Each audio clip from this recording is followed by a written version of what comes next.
This is the ABR Roadshow. I'm Danielle DeTomo, and today we are in Fort Scott, Kansas at Brick Street BBQ. Now, the building it's located in has been here since 1911.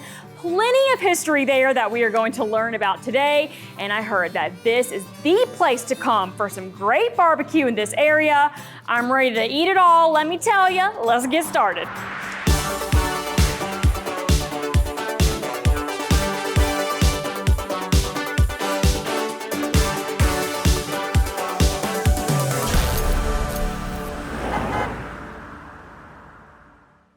Ready for some food, and we're about to get some made now with Carissa, one of the owners, and Luke, the kitchen manager. So Luke, I know you're gonna be making food, so I'm gonna let you go ahead and get started because I'm hungry, I'm ready. Now, Carissa, what is he making? All right, so we're gonna make our pulled pork tacos for y'all. I wanted to feature a little bit on pulled pork because ours is a little bit different and unique than most barbecue places. We add an extra little, I'm gonna say kick, but it's not spicy, but it just gives it an extra flavor, and we call it the red sauce. It's kind of a vinegar based, and it's got a lot of flavors to it. We have 3 different other ingredients that go on top. So we start with an apple slaw. So we have a little bit of a sweet and then a little bit of a bite with the vinegar. And then we also have just a regular pico de gallo on top of that. And then we also use our fiesta corn. So it's got the beans, it's got a little bit of corn in it. It's got a little bit of onion. I mean, it's just a little bit of everything. It's got cilantro. Yeah. It's just a little sweet, a little spice, a little everything. Okay, I always get something different doing this show, and I'm like, I'm here for apple slaw, first time, here we go. Slaw. Okay, well, I'm excited for this. Of course, I gotta show y'all, show everybody. It looks beautiful. All right, y'all. This is the Brick Street tacos. Yes. Brick Street tacos with some pulled pork. It's every flavor profile. It is. The pulled pork, exactly what she was saying earlier. You're getting a little kick, but nothing crazy. Yeah. The sweet, a little bit of a kick, and the apple slaw. Please try it. Yeah. Just do it. That is delicious. I am so ready for more now. So what we're gonna do, we're gonna get some more food made. Yep. Then I'm gonna go learn more about the restaurant and eat some more food, of course.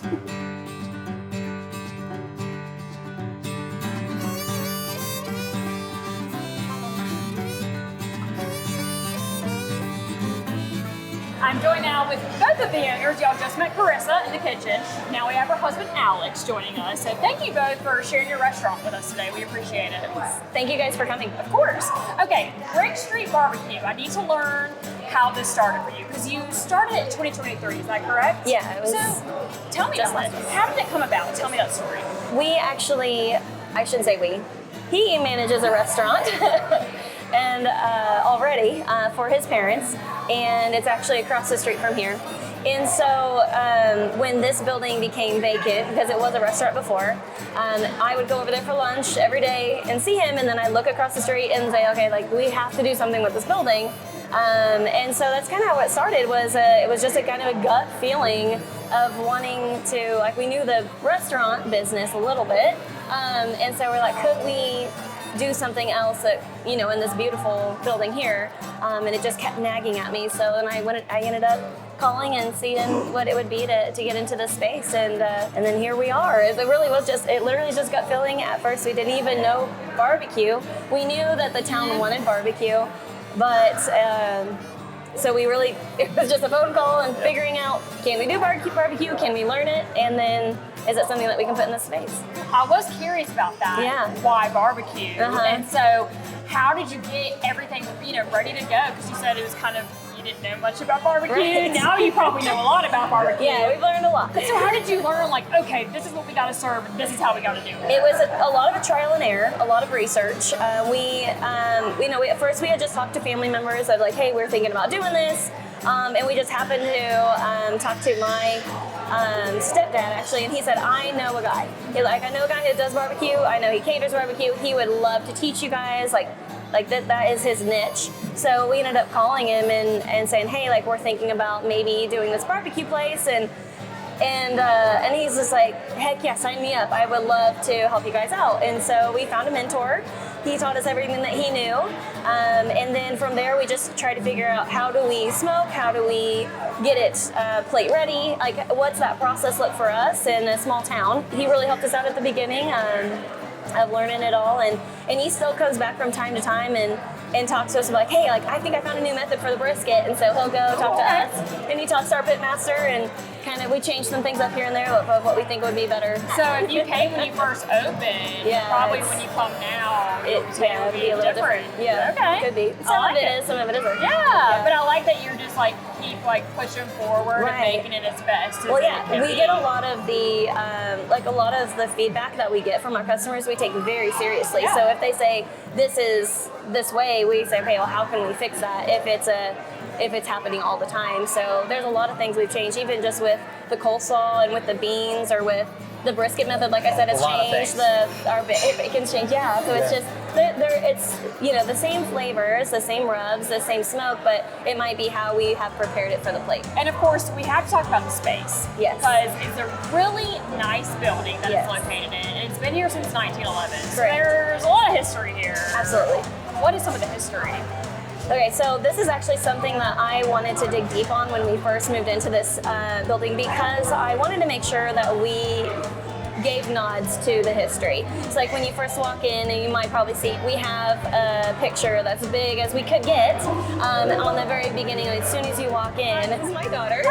Do you know your favorite dish? Yeah, tell us your Mac and cheese. Thank you. Her moment to shine right here, people. Yes, she's been waiting for that moment her whole life. There you go. Mac and cheese is her recommendation. All right. So I really wanted to try to do as much as I could to give nods to what the space has been in the past. So I know that it was built in 1911 by a Stroud, a guy named Stroud, last name, and then he, I believe it was for a medical supply company. He quickly sold it just a few years later to the Ford dealership with a service department. So it's, for the majority of this building's life, if you will, it's been kind of a car dealership, and where we're sitting is actually where the cars used to sit on display. That's really which is really cool. Yeah, there's one of them out there. There is one of them out there. This guy actually, he believes that this might have been sold and bought here in this building, so he's trying to look at the research, which is really neat. I love it. That's parked out there today too. I know. He asked yesterday if he could come and park it, and I said absolutely, please do. Like I said, when this was empty, and we knew that there was a want for barbecue in our town, because there isn't anything until you go clear up to Kansas City. So, oh wow! So people had to make quite the drive before y'all opened. Correct. And now it's right here in their backyard. Yep, exactly. Oh yeah, people love y'all. They love y'all. That's what I mean. I've seen a lot of comments too. People praising y'all's food and how appreciative they are. So, which means like kind of ready to try more. You know what I'm saying? So, because we got more to try.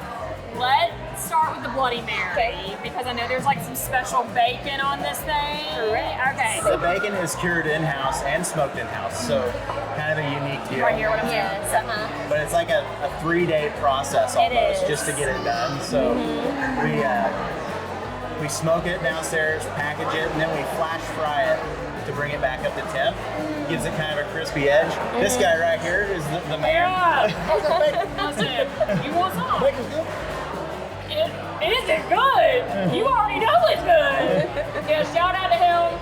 What, you smoking all the meats, all the fun stuff down in the basement? Yeah, it is down in the basement. The prep work. Yes. Yeah, so I'm taking another piece right now. Yeah, the crispy end. Oh my gosh. As y'all can tell, I liked it because the stick is now empty. It is. It's really good. Good stuff. Okay, this plate looks delicious. A lot of good stuff on this. Yes. Tell me about what I'm seeing on this plate. Whoever would like to share. Okay. All right. So we have our brisket and our burnt ends. We will smoke it together. So a lot of that point that is our burnt end will be smoked on top of the flat, which is the brisket cut. This is a pretty big. Yes, burnt end piece. it is. That's a pretty big one right here. Big one, yes. Right. So we love that burnt end because it has that flavor, it has that fat, just the perfect marbling. Really rich piece of meat. Really rich. And then I wanted to also put the beans on because a little secret to our beans is we do actually smoke them as well. And we usually try to smoke them on brisket day. So we throw the beans under those briskets, so while they're smoking, those dripsing, the flavorings are going into our beans as well. So I want to try some beans while we're talking about it. But your meat's type of meat, like you have your sauces here to offer, Correct. but you don't need to dip it in a sauce to get flavor. Because you're already going to have the flavor without the sauce. And I love that we also, we do all of our own rubs and we make all of our own sauces, which also allows us to have that gluten-free options for everybody as well. well because the beans, the meats, everything's gluten-free. Okay, so this is what I think we saw y'all making on the smoker earlier. So tell me about your brisket. It's less fatty. It's a little bit hair drier than meat, but some people prefer that. The sauces also have their own little story too, because this was one that we, of course, we had to do our own little science experiments with our sauces. Okay, so we have 3 sauces on the table. Yes.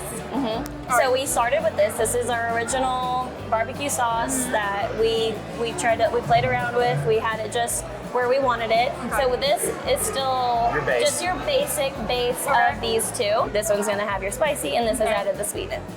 Yes. Now, into this plate, is this like a normal portion size? Like, this is a lot of food. If this is too much, you can just get a half pound with one side, or this is the full pound of meat with 2 sides.